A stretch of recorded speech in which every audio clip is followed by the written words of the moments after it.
Do you know the difference between a real virus detection alert and a fake one? Don't be fooled by viruses that throw up fake windows like this. Looks real. They're asking for money.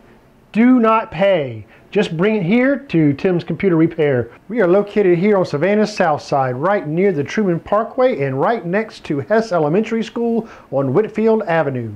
Tim's Computer Repair. 1503 Kings Way is where you can find me, and you can find us online at timscomputerfix.net. That's timscomputerfix.net. If you get a screen that claims that you've been locked out by the FBI, that your computer is being held for money, don't pay. The very first thing you should do is shut down your computer and call Tim's Computer Repair, 912-220-0765. We'll have your computer back to you virus-free, running better than it ever has in no time.